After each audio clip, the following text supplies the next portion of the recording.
Donald Trump wants to impose a 10% global tariff on America's trading partners after the Supreme Court struck down most of his previous levies and ruled that they were illegal.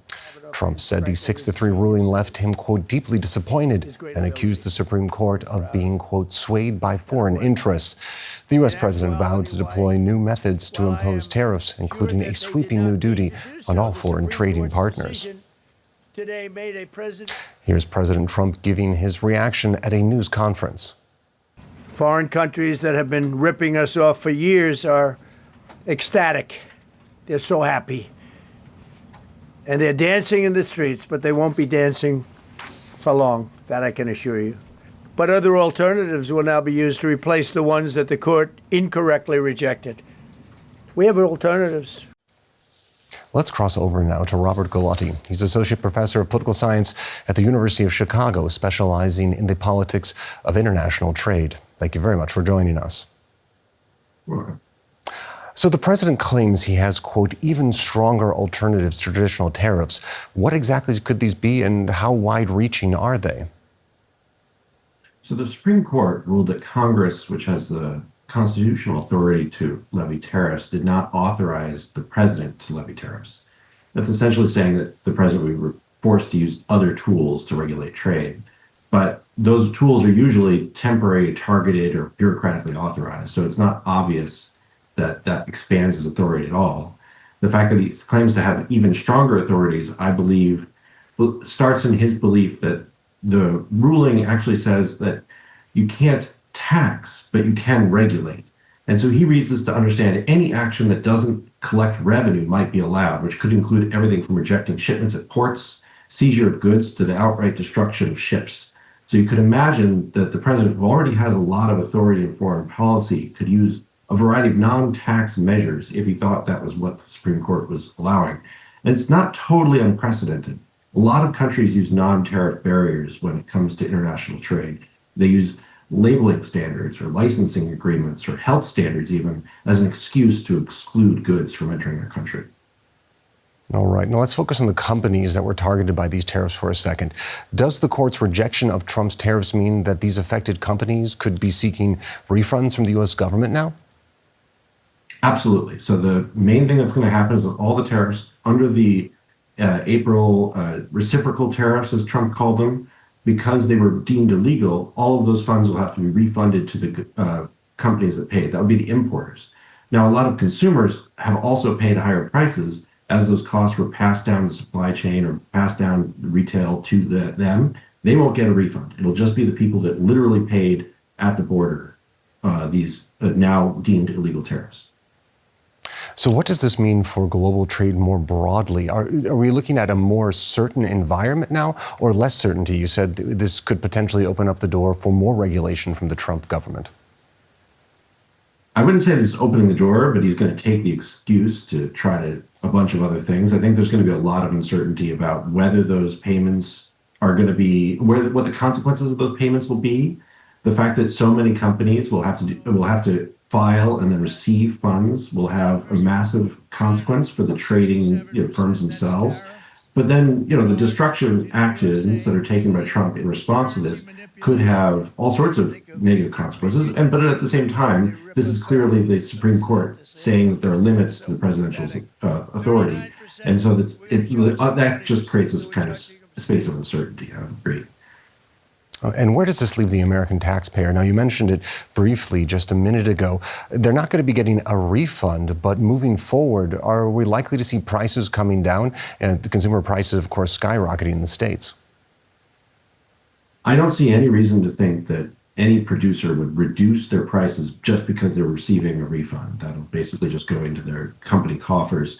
The types of things that would reduce prices would be the assurances that future tariffs would be low. And right now we're not getting those assurances because, again, President Trump has said that he's going to try to replace the taxing powers with other kinds of destructive actions at the border that could, again, include everything from rejecting shipments to non-tariff barriers, which still raise prices for consumers. So there's no real reason for consumers to expect a bailout from the Supreme Court in this case.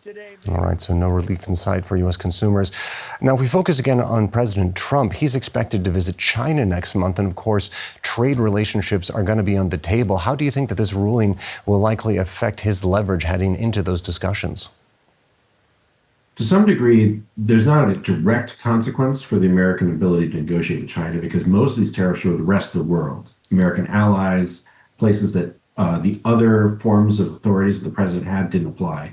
The U.S. has a lot of 232 or like specific trade provisions that are targeted toward China already. And so these reciprocal tariffs or the extension of the ruled illegal tariffs that the president was using didn't directly pertain to the Chinese trade for the most part. However, the fact that the U.S. is no longer able to exert this tool against the whole rest of the world does change the America's leverage vis-a-vis China.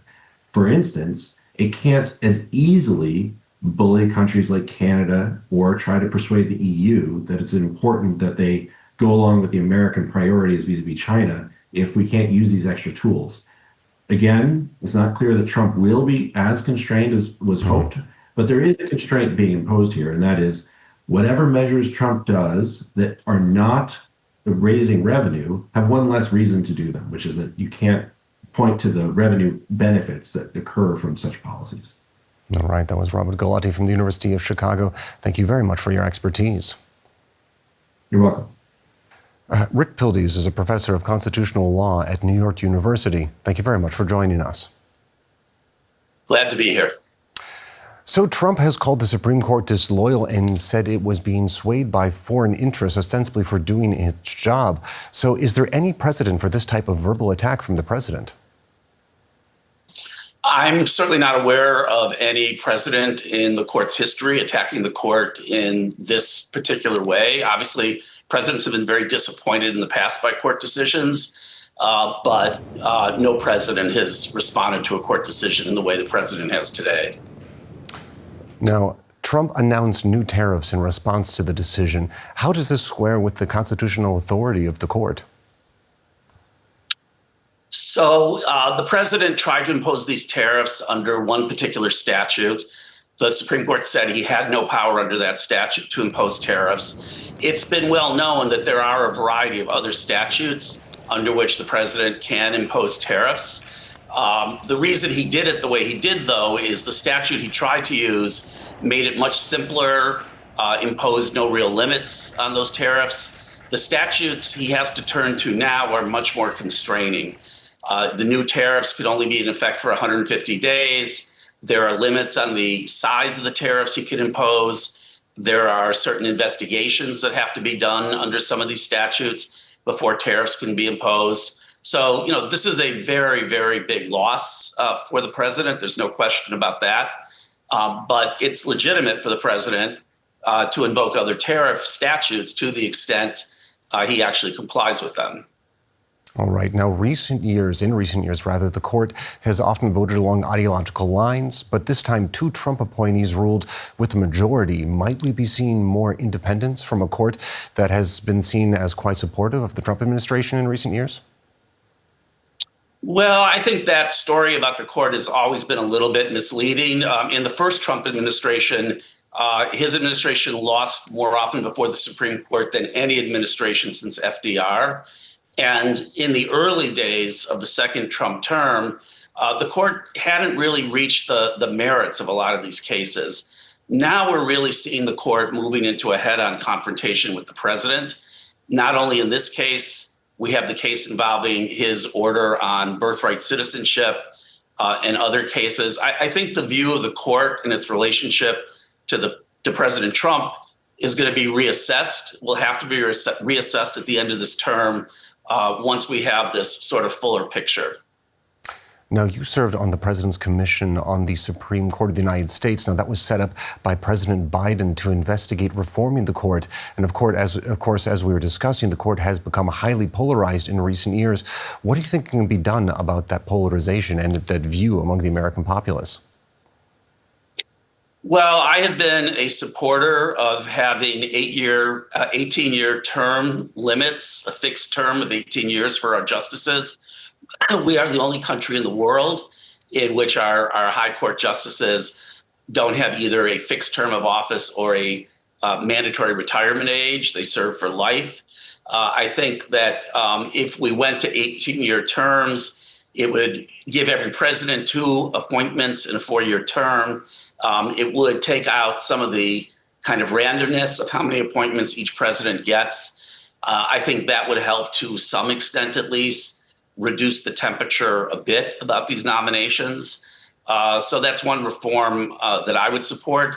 It's very difficult to reform the court in our system because many of the reforms take a constitutional amendment. And as you may know, we have the most difficult constitution in the world to amend.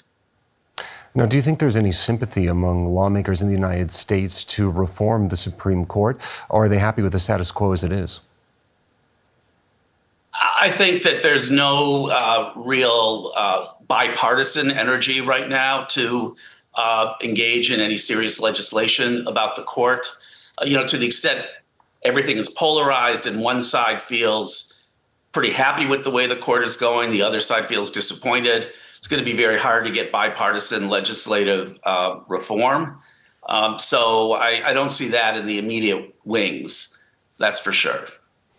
All right, that was Professor Rick Pildes, a professor of constitutional law at New York University. Thank you very much for your expertise. Glad to talk to you.